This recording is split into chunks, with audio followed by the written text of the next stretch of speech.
Salut à tous, c'est Guimauve et aujourd'hui on se retrouve pour un book haul hors série. Je ne sais pas si on peut appeler ça un hors série, mais on va l'appeler comme ça. Tout simplement parce que j'étais à plusieurs événements durant le mois de mai, en l'occurrence Med Story et les Imaginales. Et on commence tout de suite avec les achats que j'ai effectués à Med Story qui ont été plus que raisonnables étant donné qu'il n'y a que 3 livres. Et le premier, c'est Le Tunnel de Junji Ito. Alors si vous me suivez sur Livre Addict, peut-être que vous avez pu voir passer le journal de Soichi qui est justement un livre de Junji Ito qui regroupe plusieurs nouvelles. Je sais pas, j'avais envie que de ça, j'avais envie d'horreur. Je pense que c'est suite à la lecture de Pupa, un manga dont je vous reparlerai sur la chaîne. Et il me fallait plus fort. Voilà, j'avais besoin de plus de sensations et du coup c'est vrai que je me suis procuré dans la foulée Le Mort Amoureux et Le Tunnel, mais ça je vous présenterai dans une autre vidéo. Et voilà, hein, le maître de l'horreur, Junji Ito. J'essaye de me procurer ce qu'il a fait, mais c'est assez compliqué parce que tous les livres ne sont pas ou ne sont plus disponibles à la vente. C'est un peu problématique, c'est très embêtant et du coup finalement j'ai que Le Tunnel, Le Mort Amoureux il me semble et Le Cirque des Horreurs, c'est un peu problématique. Peut-être que par la suite je me prendrai aussi Spirale étant donné que je l'avais lu quand j'étais plus jeune, je l'avais relu du coup pour Halloween dernier et voilà, mais en tout cas je suis très contente. Pour le second livre il faut que je vous raconte un petit peu l'histoire, que je vous replace le contexte et voilà, en fait je me baladais tranquille. Vous remarquerez que je commence toujours mes histoires par je me baladais tranquille. Sait-on jamais que j'étais énervée, mais là en l'occurrence ça allait. Enfin j'avais fait plusieurs fois le tour de Med Story. Et là, d'un coup, dans mon champ périphérique, je vois quelqu'un de profil au loin.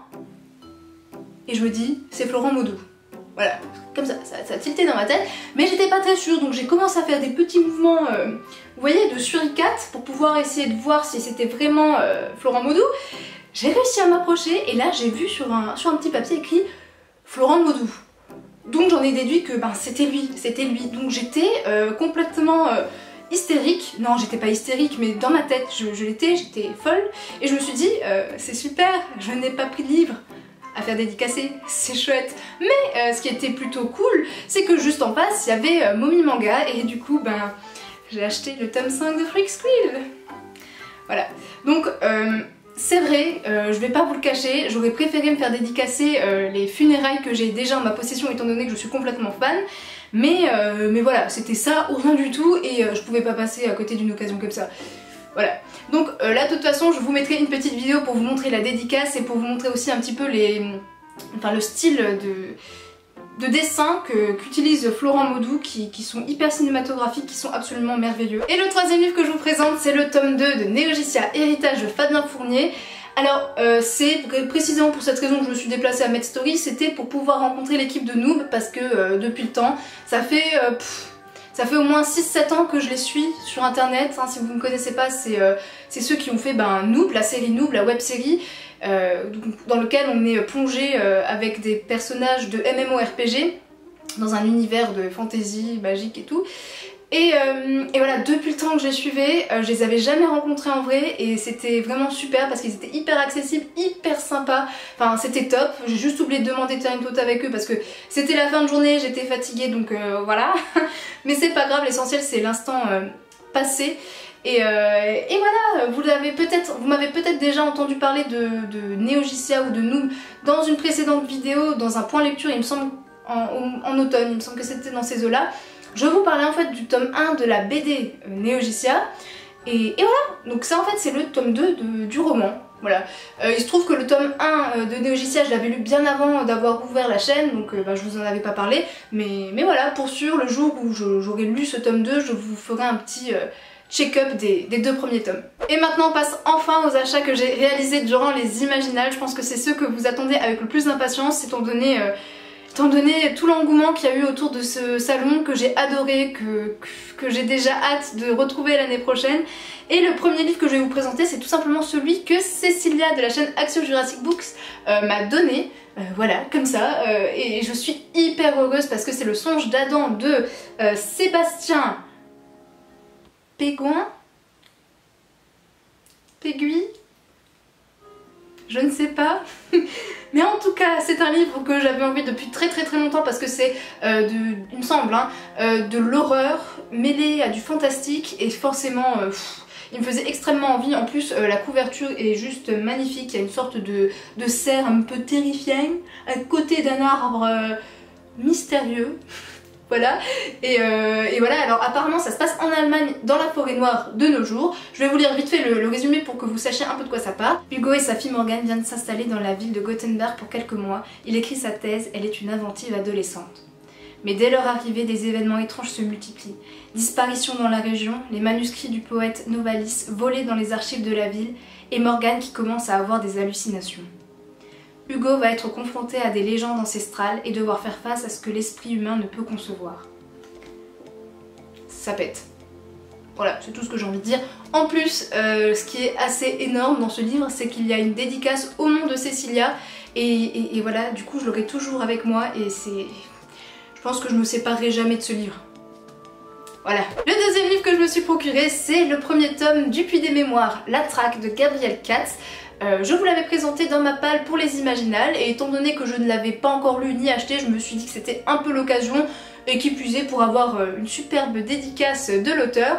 D'ailleurs vous avez pu le voir il me semble sur Instagram et sur mon blog, donc je vous invite à aller là-bas pour voir ce qu'il m'a dessiné. Et je vais pas vous refaire le pitch de ce livre étant donné que je vous en ai déjà parlé dans une précédente vidéo. Je vous invite à aller la regarder ou aller sur Livre Addict par exemple. Le troisième livre que je me suis procuré, c'est La Belle contre l'Angelé de Barbara Cordier aux éditions Luciférine. Tout simplement parce que c'est Flo de la chaîne Flo Booking qui me l'a vendu, mais comme ça. Voilà, c'est une réécriture du conte de La Belle et la Bête, je pense que vous en doutiez. Et à ce qui paraît, c'est beaucoup plus sombre. Et voilà, moi j'aime ce qui est sombre. Donc j'ai hâte. Et pour le coup, je vais quand même vous lire un petit peu le résumé. Parce que, hein, y a pas de raison que vous non plus, vous ne craquiez pas. Adulé par tous ces sujets, le prince Childéric n'imaginait pas tomber si bas. Il rêvait d'une belle épouse et d'une vie digne de sa pureté. Une fée l'a rendu abominablement laid. S'il ne trouve personne pour l'aimer avant son 26e anniversaire, le sort le privera de sa grâce à jamais. Comble du malheur, il ne reste au château qu'une soubrette qui lui inspire autant de désir que de mépris. L'arrivée d'un jeune homme perdu sur les traces de son père pourrait faire tout basculer. Dans la foulée, je me suis procuré Anthologie Maison Hantée, toujours aux éditions Luciférine, et vous ne rêvez pas, hein, ceci n'est pas un livre, mais un e-book, et je trouve ça génial, parce que du coup on a quand même un, comment dire, quelque chose de matériel chez soi, et c'est top, vous voyez, vous avez juste à, hop là, décoller comme ça, et ça fait comme une petite clé USB, et voilà, vous l'avez quand même dans votre bibliothèque avec la couverture du livre et tout, et je trouve ça génial. Et je l'ai pris tout simplement parce que je voulais lire la nouvelle de Flo, parce que je suis hyper curieuse de lire ce qu'elle écrit, et j'ai hâte. Le prochain livre, c'est Blanche-Neige de Lilian Vessillier et Grosjean. Et là, en l'occurrence, c'est Cassandra de la chaîne Croque les mots qui m'a un peu fait craquer. Elle est revenue et elle a commencé à montrer ça et j'ai bavé. Hein, voilà. Je vous mettrai une petite vidéo pour vous montrer un petit peu le style d'illustration. Tout est fait en crayon de papier, c'est absolument merveilleux. Et je vous mettrai aussi la dédicace que l'auteur m'a faite. À mon avis, si vous avez vu mon vlog précédent, du coup sur les Imaginales, vous avez vu à l'intérieur, je montre l'illustratrice en train de me faire ma dédicace et c'est vraiment sublime, je suis fan et j'ai très hâte de découvrir cette histoire. C'est inspiré du coup du conte des frères Grimm. Et cerise sur le gâteau, je me suis enfin procuré mon tout premier Jean-Philippe Jaworski qui est le premier tome des Rois du Monde, même pas mort. Et l'auteur a été extrêmement gentil et c'est vrai que c'est un livre qui va traiter de l'univers celte, donc forcément c'est un peu fait pour me plaire. Et j'en ai tellement entendu parler de cet auteur, il est quand même réputé pour faire des romans de très grande qualité, qui plus est de fantasy. Donc j'ai extrêmement hâte, c'est quelqu'un qui fait beaucoup de recherches, beaucoup de recherches sur les sujets dont il traite, et je vais vous lire le résumé tout de suite. Je m'appelle Bélovèze, fils de Sacrovèze, roi des Turons. Pendant la guerre des Sangliers, le haut roi, mon oncle Ambiga, a tué mon père. Ma mère, mon frère et moi avons été exilés au fond du royaume Biturige. Parce que nous étions de son sang, parce qu'il n'est guère glorieux de tuer des enfants, Ambiga nous a épargnés. Le temps a suivi son cours. Nous avons grandi. Alors mon oncle s'est souvenu de nous, il a voulu régler ce vieux problème, il nous a envoyés, mon frère et moi, guerroyer contre les Ambrones. Dès le début des combats, nous nous sommes jetés au milieu du péril et je suis tombée dans un fourré de lances. Mais l'impensable s'est produit, je ne suis pas mort. Ça y est, cette vidéo est terminée. J'avais très hâte de vous présenter, en l'occurrence, les livres que je m'étais procurés durant les Imaginales parce que je trouve qu'ils sont représentatifs de ce que j'ai vécu, c'est-à-dire magiques. Maintenant, j'ai envie de savoir ce que vous vous êtes procuré ces derniers temps. Et voilà, hein, parce que ça fait longtemps qu'on n'a plus fait de book haul et qu'on n'a pas un peu échangé sur nos petits craquages. Et sur ce, je vous fais plein de gros bisous et je vous dis à la prochaine. Ciao!